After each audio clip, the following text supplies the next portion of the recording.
You're listening to Health Innovators, a podcast and video show about the leaders, influencers, and early adopters who are shaping the future of healthcare. I'm your host, Dr. Roxy Mooney.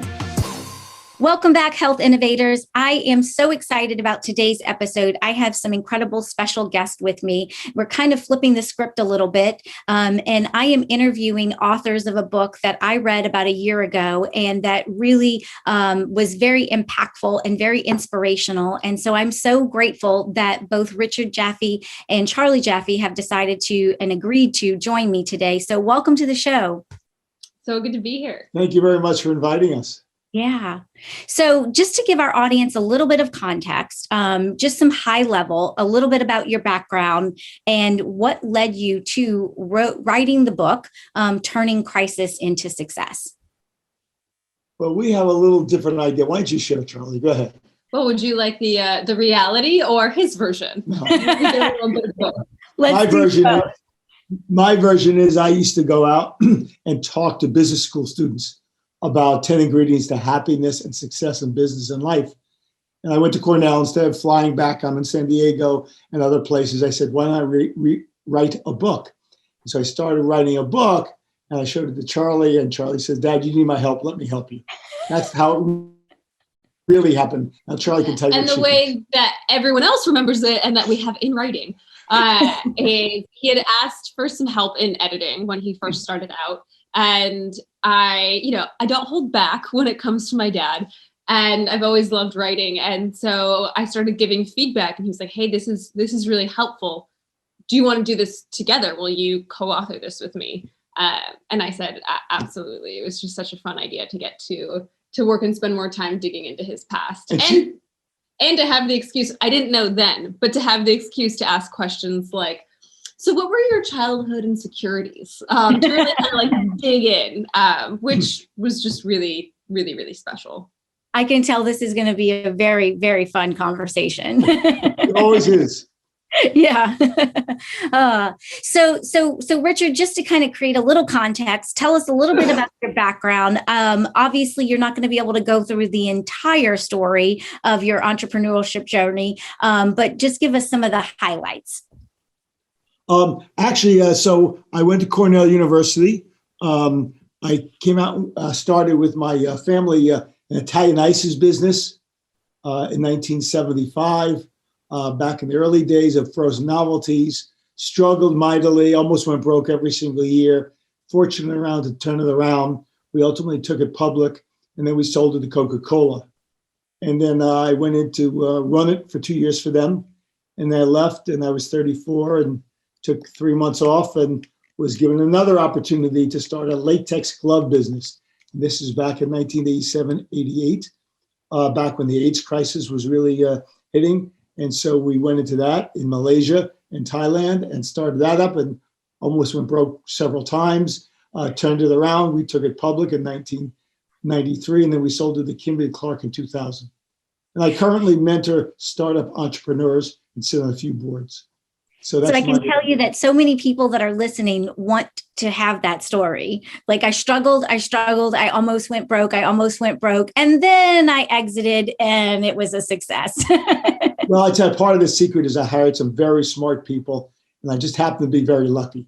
So, but it worked out very well. Wasn't sure it was going to. So I decided instead of going out to talk about it, I'd sit down and write a book to share it with more people. And an audiobook as well. And you certainly have. And I think one of the things that impressed me most is your transparency and candidness about the difficulties and about the failures. I have a lot of people that come on the show and, they gloss over it. Either they don't want to talk about it or, they want to be able to just gloss over it and act like, oh, it's just a little speed bump. And, and I think that gives, the rest of us in the in entrepreneurship community kind of a false sense of what this journey is really like. Well, Roxy, I have to tell you, I didn't have a choice. I was about to say. Because, remember, Charly wrote it, she interviewed me, but when I would tell her what happened, she'd say, Dad, I want to know what happened. What did you think? What did you feel? What did you say? So I had to go back 30 or 40 years and recount those emotions. I thought I had a happy life till I started writing a book. And I'll add that I think that my dad's natural way of kind of recounting life is what you see and what you're talking about in terms of like taking a big horrible thing and turning it into a speed bump in his head, which can be a great strength. But I think like most things in life, things that can be a strength can also be a weakness. And it's really about discernment. And so it was really special to get to say, oh, no. We're not going to like rose-colored glasses, just like only look at the good parts here. Let's dig into this, because if we want to teach, the hard parts are where we learn from. We don't learn from the things that went really well very easily. So it was really special. You know, that's so true. And I find that the longer that story is in the rear view mirror, the more comfortable we tend to become with owning that, right? So if I'm in this oh shit moment right now and my business is about to go under, I really am very uncomfortable talking about it because I need to have this positive mindset in order to get through it. I would tell you that challenges and big problems are best seen looking back, but I think everything happens for a reason. And when we have bad things, what we consider bad things happen to us, it's because there are lessons to learn. And until we learn them, they keep happening. When we learn them, they stop and other bad things happen. So life is a series of learning as we go forward. And Charly helped me to see how much I've learned in my life. I would also add that, and you touched on this, Roxy, the mindset that we need when we're in crisis is very different than the mindset that we need when we've come out of it. And so part of the things that make it hard to share the hard parts when we're in crisis is sort of our system protecting ourselves to focus on that needed goal. But if we can't adjust our mindset once we've exited it, then the things that have helped us in one situation are going to tear us down if we can't adapt. And so the title of our book, Turning Crisis into Success, really talks about crisis after crisis after crisis and how I dealt with it. And I will tell you one of the things that Charly taught me as I look back on it is every single time I got out of crisis, I asked for help. And I never realized that. And most people think asking for help is a weakness. Right. In essence, it really is a strength, because especially startup entrepreneurs, they only see a few choices. And by asking for help, we see a much broader range of options that we can choose. So Charly, I want to go back to what you said for a minute, just to make sure it's really clear for our audience. Kind of paint us a picture of what does that mindset look like in the crisis moment, and then kind of transitioning to that coping mechanism. And then how does that mindset transition when you're out of it? Yeah, absolutely. So I would say there's that really intense focus on persistence. And sometimes in crisis, we have the one goal we're moving towards and just everything falls away except for that goal. But all crises are not the same. Sometimes the key to getting out of a crisis is being able to not just be honed in on that one option, but as my dad was talking about, asking for help, being able to see more options available. But it's almost like if we think of the sprint, right? Like oftentimes crisis is really pushing ourselves through a super intense, hard moment. So for my dad, there was business crises. For me, when I was in health crises, it was simply, I have to focus on surviving. I have to focus on getting through this. And I can't focus on anything else. There's a very intense presence to it. But for my life experience, when I got out of that health crisis and I kept focus on moving forward and I didn't let myself relax or process or any of that, for me, that's what I think very much led to PTSD. Was that inability to process and integrate and deal with it. And when we look at crises in business situations, it's not the exact same thing, but our brains don't actually recognize the difference between life and death threat and business and professional crises. The chemicals released in our brain are the same, maybe to different degrees.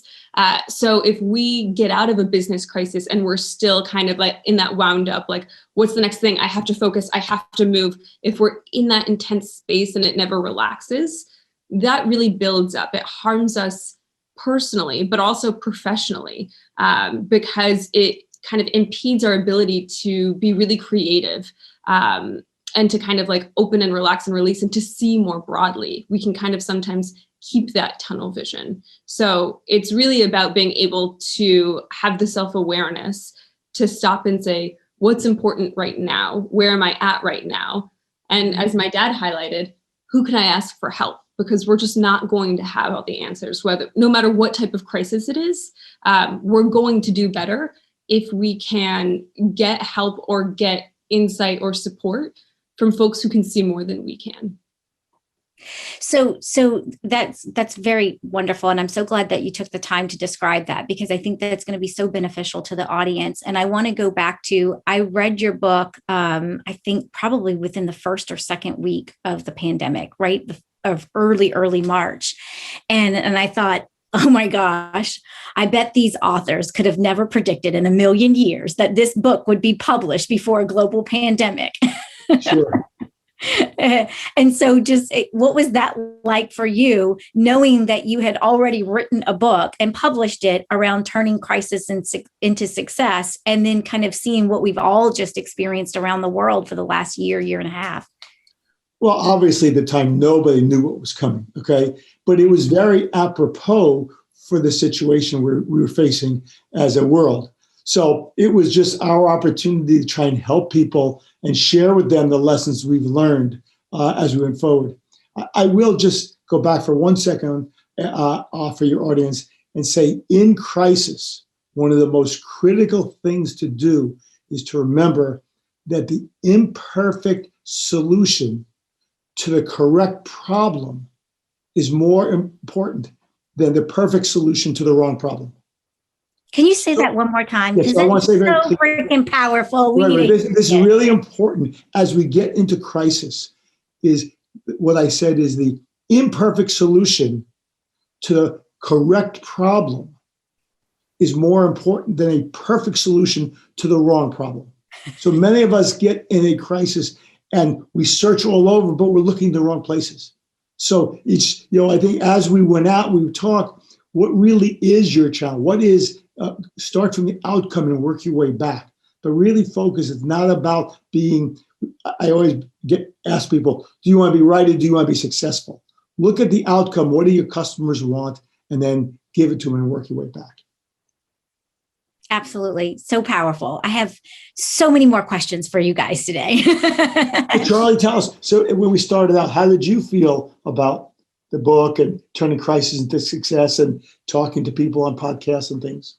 Yeah, it was it just felt very fulfilling, and I would say gratifying to have something that we created serve a larger purpose than we would imagine. Yeah. And at the same time, recognizing its limits. So for me, working in the mental health space, a lot of the lessons that we teach are not the right fit to be teaching. For example, I help run a mutual aid organization called the COVID Grief Network. So we support young adults bereaved by COVID. If I walked up to one of them and said, turn your crisis into success, I would likely get something thrown at me with good reason. Right. It's also recognizing, being able to appreciate where this is helpful, but I think also recognizing its limits. Sometimes we get so into our own work and our own ideas that we think this is going back to the perfect solution, perfect problem. If we think our ideas are the perfect solution to everything, we'll start to apply it to places where it doesn't make sense. So I think one really beautiful and important thing was being able to share it in a really wide arena of folks in business crisis and other forms of crisis where it is helpful, but also having the humility to say, hey, in this area, it doesn't apply here. And that doesn't mean it's not valid or it's not important. And I think that idea and that concept is also really important in so much of our professional endeavors as well. We don't have to be the perfect solution to everything. As my dad oftentimes likes to say, startups often die of indigestion, not starvation. So recognizing our own limits, whether it's of our markets or of our ideas, actually makes them much stronger. So what do you mean by that? What is this indigestion? What I really mean is, so to stay focused on what you're trying to do. So many people try to do so many things. We started up a latex glove business in the late 80s, okay? And we ended up running 24 hours a day, 7 days a week, 365 for many, many years. We developed a powder-free glove. People wanted us to get into the condom business. They wanted us to get into other healthcare stuff that we could distribute. And we just stayed in our lane because we couldn't do it enough. So many people get started, they have a good idea, and then they try and do 2, 3, or 4 other things, and they don't have the bandwidth. They don't have the expertise. They're trying to broaden instead of getting deep and really truly understanding their customers.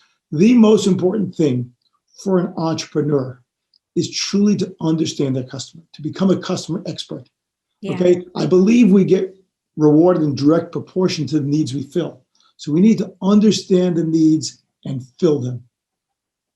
Which seems so obvious and so easy, but we still really struggle with it. I mean, I think as entrepreneurs, there's so much ego that we have to put down and lay aside in order to go, you know what, I don't, even if I thought I had all the answers, and maybe I do, but to put that down and go, it doesn't really even matter, that my customer trumps whatever I think and believe, as long as I'm staying true to my mission. How I fulfill that is really should be driven by the customer so much more than my own desires if I want to be successful. My executives used to ask me what I think about products and strategy. And I'd say, don't ask me, go ask the customer. I mean, Wayne Gretzky had a great line. Wayne Gretzky is the best hockey player that ever lived. And one of the sports writers in the locker room said to him, Wayne, how can you be the best hockey player ever? You don't skate fast. You don't have a hard slap shot. You're not very big. He says, I don't know. I just skate to where the puck is going to be. Yeah. And in business, it's the same thing. We can't live where people need today. What are customers going to need in the future? And let's give it to them. So that one of the things that comes to mind when I hear you say that is this phenomenon that I've seen happen a lot with healthcare entrepreneurs who, maybe their customers were providers, were hospital systems or medical offices, and that completely closed down during the pandemic. And so access to their target market was just a huge barrier. And then all of a sudden you had, this need within communities across the world for PPE. And so, a lot of them just completely dropped their original business idea and pivoted to being able to supply that. And it worked well for some, but it didn't work well for a lot. Just kind of talk about, your perspective. I think you kind of touched on a little bit about going in different lanes, but, as an entrepreneur and you're examining potential pivots, what are you looking for when you're making that decision? Well, I'm always looking for the future. Okay. And remember, crisis is just change over a very short period of time. Okay. So that means, and the world's been in crisis. So the question is, what is changing and what is our customer going to need in the future? And so though I love change, I see it as an opportunity to do things better and differently. I always like to ask my customers one really important question. I would say to them, what would you like to do today that you can't, that would have the biggest impact on your business? And he doesn't just ask his customers that. He asks everyone that. Because I love to learn. But the real issue is, if you want to know what to do, ask your customers what they need. Now, you might not be able to give it to them, but that's where we start getting into. So the world is changing. Telemedicine is coming. People are going to need different products. So for entrepreneurs today, what's it going to be like 2 or 3 years from now? What are people going to need? What are their tools they're going to use to get to where they want to go? And the only way to figure that out is to ask the customers, who's your future customers and what are they going to need? And I would also add on top of that, I think it's so valuable to figure out what our customers need, but also having a self-awareness and a recognition of, can we meet those needs? Because as you were saying, shifting to PPE didn't work for everyone. That was clearly a huge need. But, for example, one of the examples we talk about in the book is asking a customer, what they needed. And I don't know if this went in the book or if we've just talked about it. But basically, like my dad didn't have the answer to what they needed, but he knew someone who did and was able to connect them. And so that initial action didn't change his business. But then after he was able to help their need get met through someone who was better suited to it, when they went to order their gloves, they went to SafeSkin, they went to my dad's company. And so being able to recognize when we can help by connecting someone to the better fit for their need requires some humility sometimes. And so I would just again, going back to your question about that pivot to PPE, sometimes we're trying to do things we're not fit to do because we just see it as the biggest, shiniest need, but that doesn't mean that it's the only need that's there. So it's also being able to look and see like, what are the key needs and where does it make sense, or where can I pivot to step in? And where it was in the book, okay? And what that really leads to is what we try to become is the trusted advisor to our customers. So they can look to us for answers, not just for products, okay? Once we become their trusted advisor, they'll ask us for all sorts of things. And I like what you're kind of leaning towards. We don't have to go too deep here, but it's kind of a network of partnerships and alliances. So that way you don't have to be all things to all people. You have your lanes that you swim in. So that way you can be great at those things, but it doesn't mean that you can't be a referrer or, introducing and having other key players that could deliver value to that customer, because, you kind of get credit for that in a way. And it still serves your business well. Correct. What Charlie was talking about is it was a big hospital in Pittsburgh. Okay. We were trying to sell them gloves and they wouldn't, we couldn't sell them. Okay. And they had a need and they told me they needed to move the gloves from one floor to another. They had enough gloves. They just didn't. And so I introduced them to a buddy of mine who's on the board of a company that moved products around robotically. And 6 months later, she called me up and said, "Could you please come in here?" And she gave us an order. We took over the hospital. That's awesome. So if you don't mind, let's just kind of go deeper into these transparent moments of where your darkest days, your darkest moments. We won't stay here long. Oh, well, Charlie loved these moments. She says the only place we learn is in pain and in dark moments. Yeah. Well, we learn best. Only we place. Learn best. And me, I like to kind of block it and move on. But Yes. Yeah. But I would also add, one of the reasons I enjoy it is I think generally as a society, we look at our leaders and we look at folks who are successful and we like to only see the good. And to me, I think it's really valuable, as you had brought up as well. So it's not just that I love to watch my dad squirm and suffer, although that is a nice little cherry on the cake. But I do think it's really, really useful. But it's actually been very beneficial for me. I've learned so much, writing the book, dealing with Charlie. I've actually learned. Gosh, I imagine it's like $50,000 worth of therapy writing this book together. And then some. For her or for me? Both of you. But definitely. I offer it and I get it. So let's go there. As you think about, the different companies that you've built and those journeys, talk a little bit about those moments where you couldn't make payroll or you thought maybe you needed to shut the business down, just some of those challenges. And then what was that like emotionally and mentally? Probably the hardest moment in my business life came in 1990. We had sold the business to Coca-Cola. As a family, made lots of money. We dumped all of the money into SafeSkin, our second company. And I got which is something probably a lot of people can relate to. Right. We drew a line. Pouring everything you had. We drew a line that kept pouring more and more money in. And in October 1990, I got foreclosure notices and personal guarantees being called in Malaysia. And just to add, I was 6 months old. My brother was 3.5. Wow. So I shared it. I mean, I was shocked. I knew we were in trouble, but we had no money and had foreclosure notices. And this is after you had already sold to Coca-Cola. We sold to Coca-Cola, made millions of dollars, took all of it and put it into SafeSkin, and now had nothing left. Wow. Okay. I had a wife. What a dark day. I had a wife and 3.5-year-old and a 6-month-old. And so I explained to my wife, and she says, "Don't worry, I'll go back to work." And I said, "Honey, you're a registered dietitian.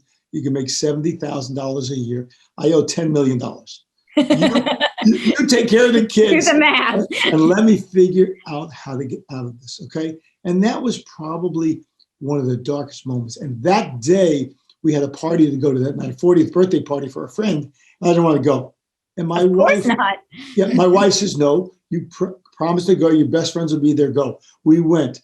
And at the party, I shared with my best friends what was going on, and they said, how do you keep your emotions intact? How do you even be here? And I said, listen, if I lose it all, I believe I have the necessary tools to rebuild. I don't want to, okay? But as long as I have my health and my family, okay, all I can do is my best, do it a day at a time. Now, it wasn't easy. It took years, and I'd run on the beach. I'd meditate. I do all sorts of things, but I have the ability to separate my self-worth from my success or failures.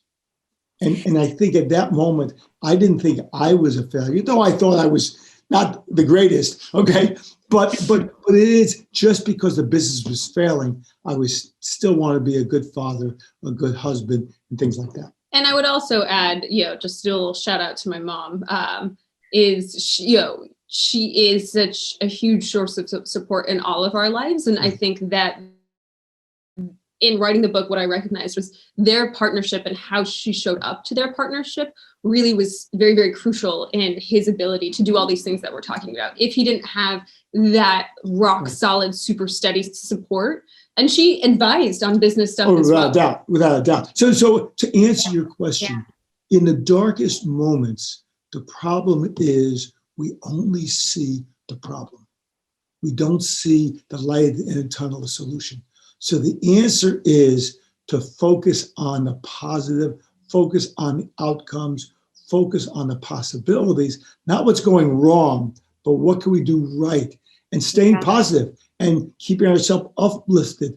When the tide comes in, all the boats go up and the tide goes out. You see who's naked, right? So the issue is you guys stay afloat long enough in order to get, and it changes. The world changes. I mean, the thing about crisis is you look back and you say, well, why didn't I see that?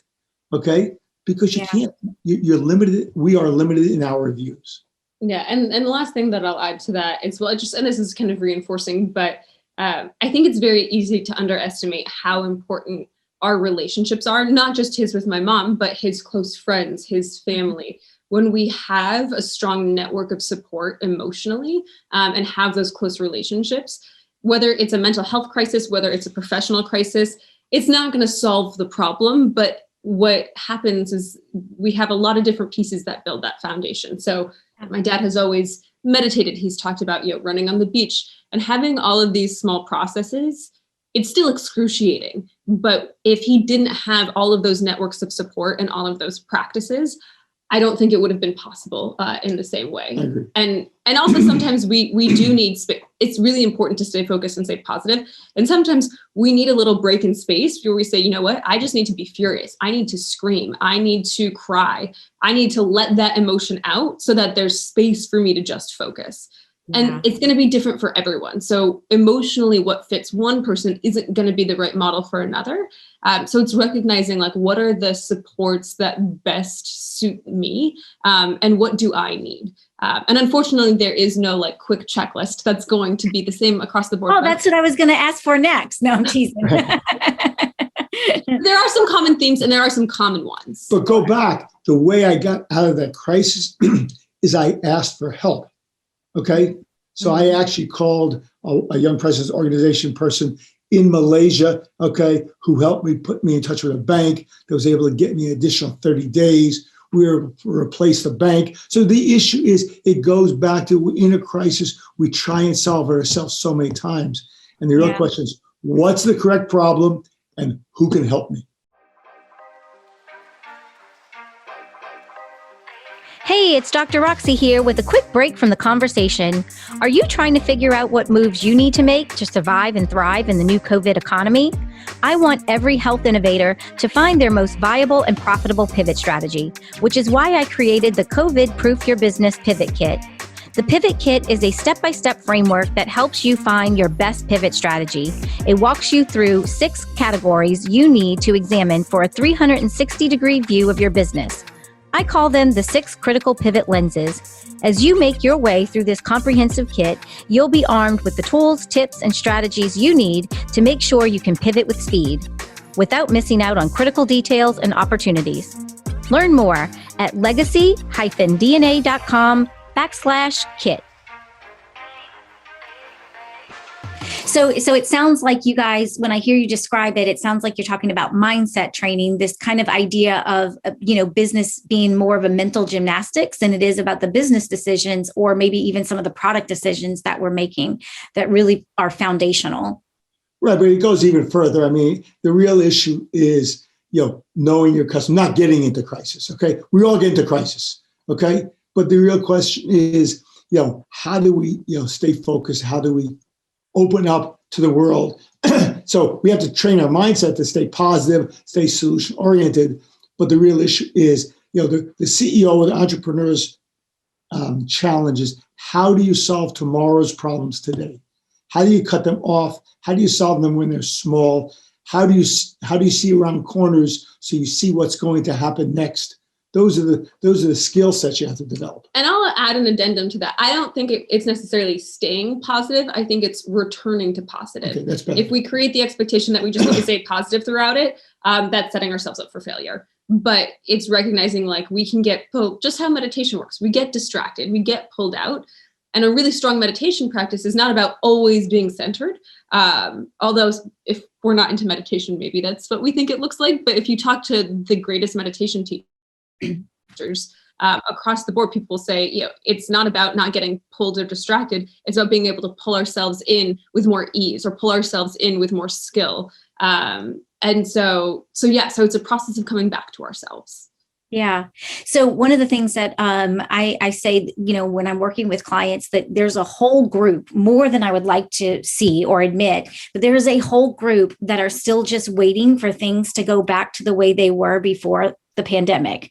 And I'm like, guys, grieve, have the funeral, get there as fast as you can, go through the process so you can get to the other side of having the vision of what's next, because it's never going to be like it was. And the longer you take to get there and just kind of have this wishful thinking, the more market share your competitors are stealing from you. Well, you should actually be excited, because if things were the way they were, all your competitors would have everything. Things are changing. So it's now a race. So it's not how big you are, it's how fast you are. So how can you get there first, fast, and best? Okay. Yeah. And then get out of the way once the elephants start dancing. So I do want to just give a shout out to your wife, because I do remember that being a common thread throughout the entire book. I mean, every time you would share those stories, it was just like the whole family, the whole unit of you guys is like just Team Jaffe. And I was like, wow, and I can only imagine the impact that really has on your success, being able to have that champion, that raving fan that believes in you, that's alongside of you on a day-to-day basis and ready to roll up her sleeves. Like, hey, if I need to go back to work, we'll just go back to work. We just do what we have to do. Well, I'm lucky I'm married to an angel, so not everyone has that opportunity. Yeah. So we talked a lot about persistence. And so one of the questions that I want to ask you, both of you, is, at what point do we, because as entrepreneurs, it's usually that like stubbornness, that kind of like, I'm an overcomer kind of attitude and personality that helps us be successful in our journey. But at what point do we determine that it's really like the key here is not for me just to be bullheaded and persistent in the vision that I have, but really being open to feedback that I'm getting, and I need to change something or I need to let something go? How do you balance that? Well, let me ask Charly, because she always asks me. Well, I was about to say, I was like, no, you don't get to turn this on me. When do you persist and when do you pivot? So I was going to say, absolutely not. So this was my question. You don't get to flip it on me, although it's very good that you tried. Yeah. So that's the question that I kept going back to with my dad, because I said, it's so hard to tell. How do I have that discernment? How do I know? And so do you remember what you would say to me or what you said around this? At this stage, I don't remember much. So I'll just do it all over again. Well, again, I believe in persistence, okay? So I don't think it's a choice of persistence or pivoting. I think you continue to persist in another direction. Also known as pivot. Right. So I think it's not either or. So I think as you get, and it's tough, and I mentor young entrepreneurs who actually face running out of money. What do I do next? Okay. And the issue is, you have to see the future. You have to see what your capabilities are. Sometimes it's in your best interest to move on to something else. Okay. So there's no right answer, but I think as in everything, our customers have the answers. Okay. So whether we persist or whether we pivot is we could probably pivot to a new need the customer has. So if we're trying to give them something that's not working, it's because they don't really need it. So we really need to say, hey, what do you need? And let's find out. So it's much easier to fill a need than to push a rock uphill, try and force people to buy things. Okay. Why is it so difficult for us to not only just have that in our head, but like live that out? Because I work with so many people that are like, I experienced the problem. I know what the solution is. I don't need to test this business idea. I just need to build the product. I'm going to put millions of dollars into it, bring it to market. And then it's like, nobody's buying my stuff. Do they want to be right or do they want to be successful? Most people want to prove they're right. Okay. Mm-hmm. When I was asked that question, I said, I want to be successful. And I was told by my coach, why do you keep acting like you want to be right? Ooh. And I would also add that, in the example you're talking about, what those folks are doing is they're centering themselves as the most important customer. And in reality, unless you're going to be able to buy all of your product or all of your services, you are not the most important customer.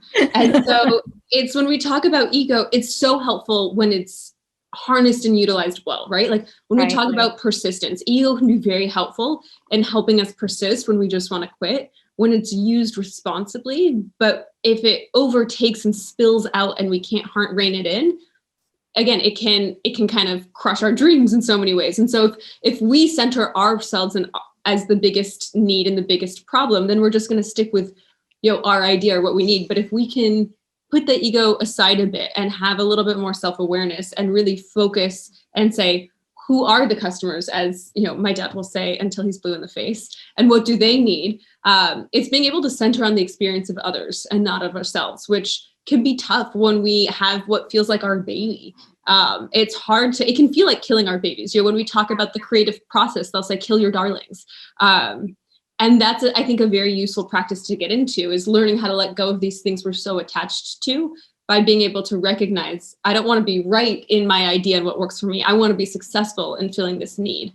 And when we don't realize that this is a choice, we're making decisions without realizing it. Ooh, that's so good. That's wonderful. And pivoting is not just when you're in crisis. Question is, entrepreneurs, when is it right to sell? Okay. Mm-hmm. So when do I give up my baby, so to speak, or when do I, and that's another challenge, to realize we don't own it. Okay. The customer does. And when are we not the best person to continue it? So let's just kind of peel that back a little bit. What are some of the things that need to be put in place early on when we want to go public or when we want to sell? What do we need? How do we need to look at that business? And maybe what is that process like, just kind of overall? Well, going public is a vehicle to get somewhere. So going public is not a target. As far as when we go to sell it, I think both of my companies, 4 or 5 years prior to selling, I identified several targets who might buy it. I started educating them. Okay. Unfortunately, I had to sell both businesses while I was in crisis. Okay. Or I wouldn't have survived. But I had prepared 4 or 5 years earlier by talking to the president of companies, sharing why they need that product, why it's good to combine the companies. So we have to prepare for it. Okay. It wasn't easy selling both, but it was the right thing to do. And at some point, look, even as we grew our company, I questioned whether I was the right leader. Okay. Maybe I had grown myself and needed to bring somebody else in. And that happens to successful entrepreneurs where they outgrow their own capabilities. So the real issue is who's the right people to run it? Who's the right people to own it? And then we have to plan and get lucky if we want to sell it. So you have had a lot of success, right? So even if you sold in those crisis moments, hands down, everyone in our audience would be extremely grateful to get where you have accomplished. And so that makes me think of legacy, which also is a term that's in your book. Obviously, that's really important to me. That's part of our company name. So kind of, just talk about what does legacy mean to you, and what kind of legacy is important to you before the book, during the book, and now kind of going forward. Do you want to answer? You want to go first? Sure. Well, I'll leave the book piece to you, since it really is about your story. But to me, and I have a little bit of a different view of it, is I don't actually think we need to wait until we're successful to start to focus on our legacy. And so for me, part of this book has been a piece of my legacy, right? But it's also pulling out my dad's legacy and knowing that, one day, God willing, my kids and grandkids will be able to read it in such personal terms. But I'm looking forward to those days. But I also think it's about, for me, having navigated near-death illness myself and being in a mental health space and around and in the grief space where I see so much loss before our time. I think what leads to a really beautiful, fulfilled life is about thinking about mortality, not in a morbid way, but as a way when things feel overwhelming or when it's easy to get distracted. How do I really follow that North Star of what's going to make me feel more ready to go when it is my time?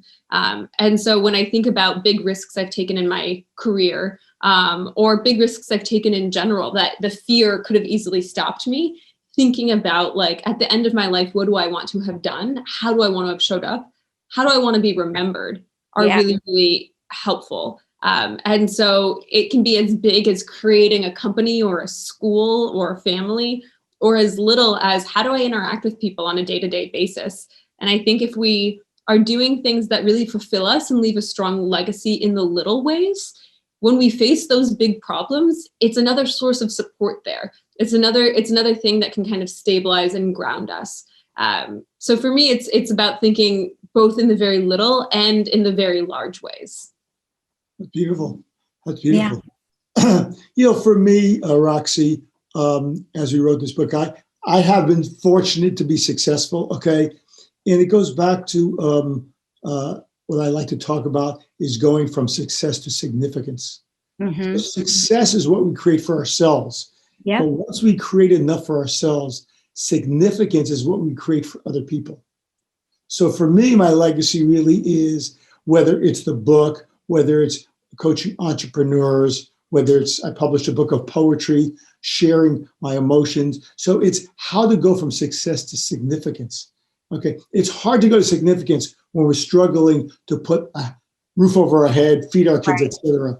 But we do get to the point, okay, that we have enough, okay? And the only way to really elevate our souls and really make life so much more purposeful is by giving to others. Now, we don't have to wait, okay? So I'm a firm believer of giver's gain. So if you want trust, you give trust. If you want love, you give love. If you want money, you give money to philanthropically, okay? So it's you give, okay? And the universe provides back to us.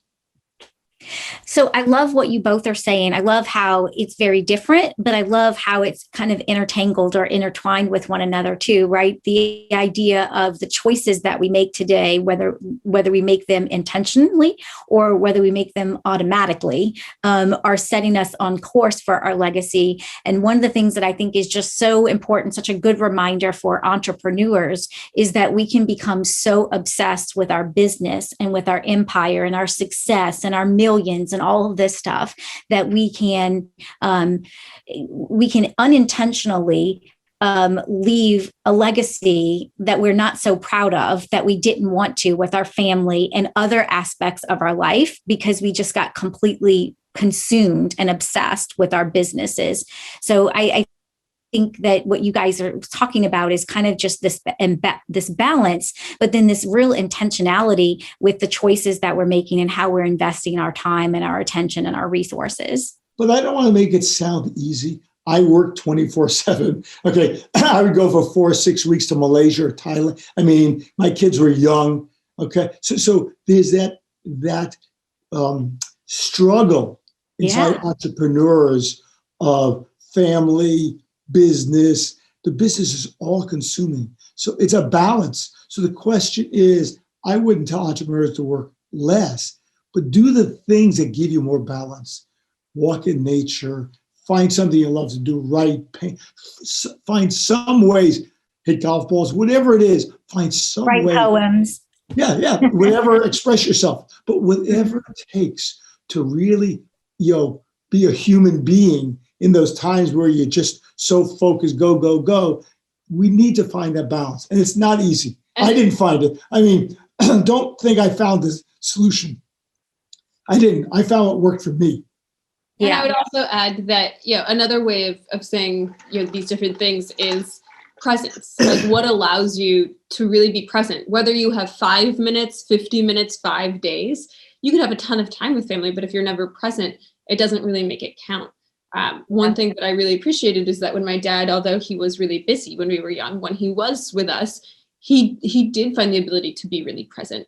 And I think that made all the difference is, whatever time we have together, how do we make that count? And my mom was really helpful. When I was little and we would have daddy-daughter dates, my dad said, "Oh, okay, I can take her golfing." And my mom was like, "Absolutely not. This like 5-year-old girl doesn't want to go golfing." Thank God for mom. She wants to go horseback riding. But like that idea of you don't have to know all the answers. So I think part of the things that allowed us to develop a really strong relationship was was my mom being able to come in and kind of coach him on how to do it. And there's no shame in that. It's really about whether it's business or family, how do we find the support that will allow us to show up as our best selves? People like to coach me. They like to tell me what to do with my family. Some strong women around you. And a son. So they all seem to have their ideas. So the younger they were, the more orders I would get. That's funny.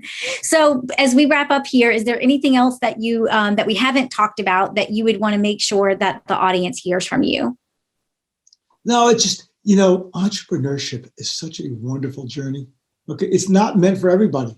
Okay. And there's nothing wrong in trying and failing. Okay. You try it, and you go back and do something else. It's not the end of the world. Okay. Yeah.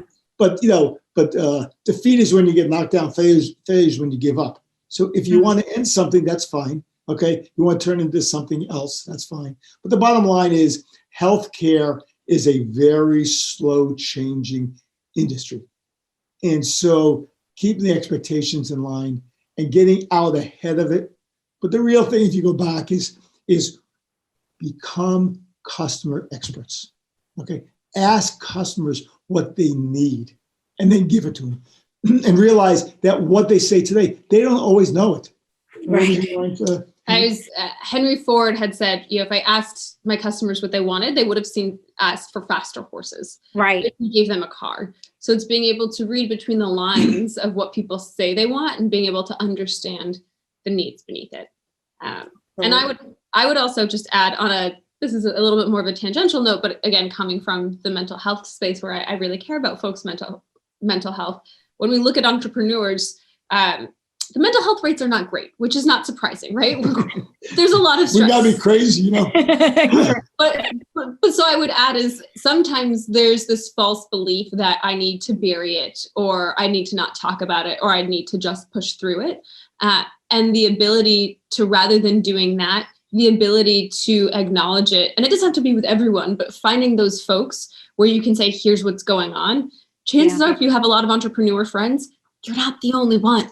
And even if your friends are not entrepreneurs, we've just gone through, we're coming through a very intense moment in time. Everyone has been struggling almost with mental health. And so whether we're talking about challenges in business or challenges internally, finding the places where we can talk about it can relieve some of that pressure, but it can also help us learn the lessons we need to move forward.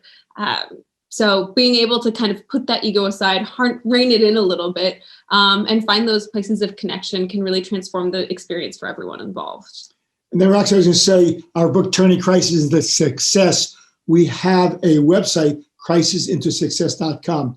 And if some of your entrepreneur listeners have questions, there's a place on the website they can send us questions and things like that, and we'll try and respond.